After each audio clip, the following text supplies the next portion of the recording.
Right. Okay. So what we have here is the continuous discussion about what happens um, with this question of recording earnings per share. So we're looking for something fair, sort of fair way of addressing it. And the first issue here is this discussion about diluted earnings per share.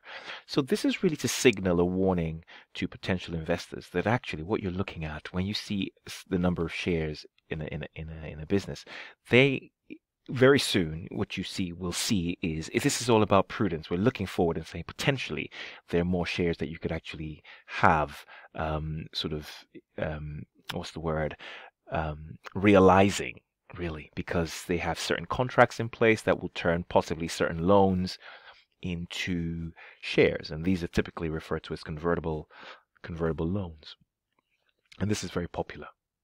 So let us sort of work through this, or should I say walk through this, and see where we're talking what we're talking about.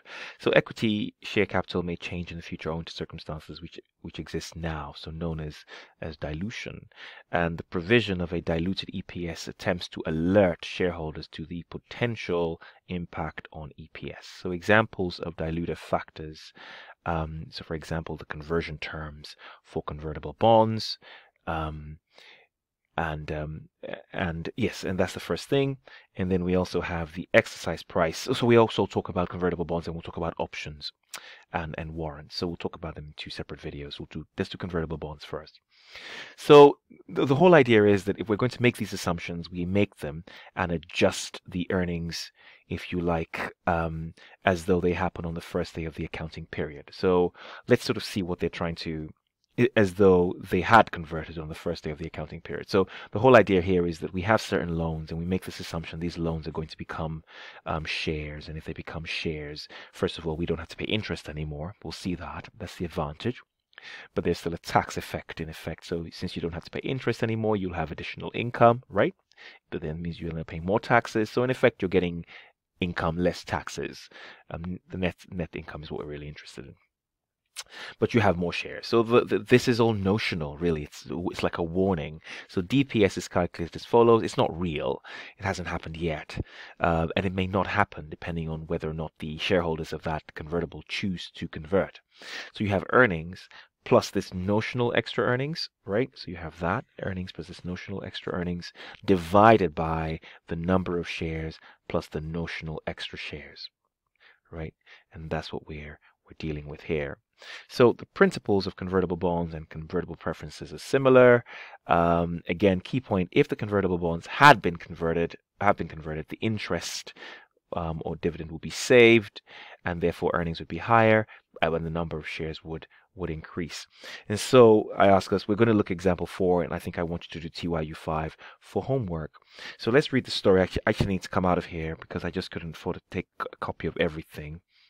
So I'm coming back here. This is really the illustration here. So it says here on the 1st of April, what you have here is an entity issues a convertible loan note of 1.25 million, right? And so that's the loan. The loan carries an effective interest rate of 8%.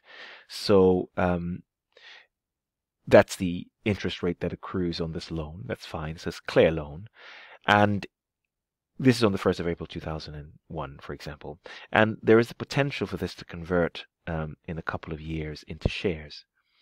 So there are numbers. So if you don't convert in 2006, it'll be then 120 shares. It tells you can convert every £100 of loan stock into these number of shares. So you have 1.25 million loan, and you can convert that into shares based on the ratio of 100 to whatever, 124 or 100 to 120.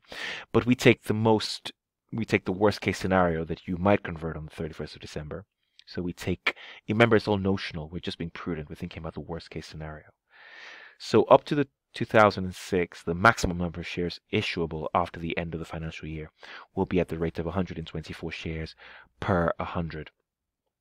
So I could convert, if you like. You can sort of see here, if I divide 1.25 by 100 times 124, I could see a situation where I'm issuing 1.55 million shares. Now the question tells us that you have currently 4 million shares already in issue. So potentially you could end up with 4 million plus 1.55, which is 5.55 million shares. So in this diluted earnings per share calculation, always assume the maximum possible number of shares. So let's look at the picture. So we now know how many potential shares we could end up with. That's the first thing, we know that. Now let's look at the well, I mean, again, you'll have to work out the number of shares. Let's look at what happens with interest. So if you're currently, let's look at the situation here. So the interest on 8% convertible bonds here, loans here, 8% on 1.25, 8% on 1.25 is 100,000. You remember this loan was issued on the 1st of April, and the year end is 31st of December. So for 2001, it's not a full year of loan.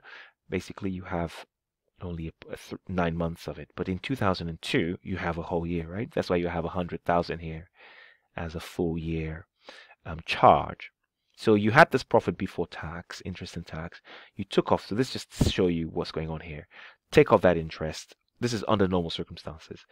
PBT, income tax, of course, on this amount. And then you have profit after tax of 700,000. But, and then, well, you have to take off a preference dividend, which we see up here. Where's the preference dividend?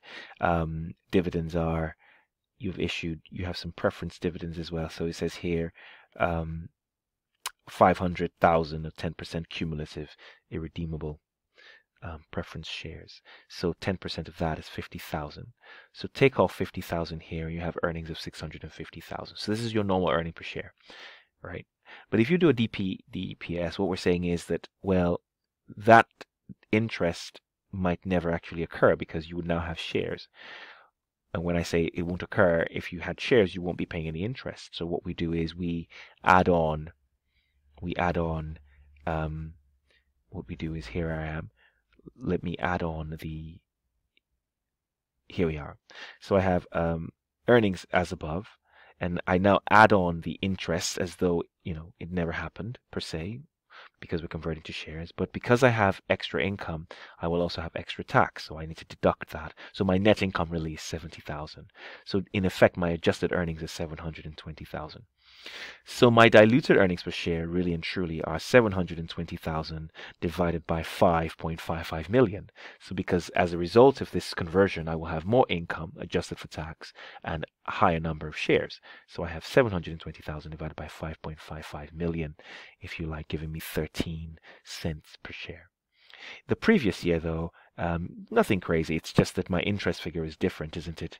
Because I have it only for 9 months of the year. And also the number of shares are weighted because I don't have those shares converting for the whole year. They are weighted. So I weight those shares out, and there I have 5162. So yeah, that's the key point there with that, and that's how we deal with that. It's quite all right, and you can get this as a question, very normal. You can see this normally as a question. So it's important to take your time and be comfortable with the fact that you're going to have a change in income or in earnings. You also have a change in the number of shares, and then you can work that through. But good questions if they come for you to practice and get comfortable with. Okay, great stuff. And so that really ends. So please do TYU5, exactly the same thing. Do TYU5 for homework, and we will finish off in the final video looking at options and warrants. Okay.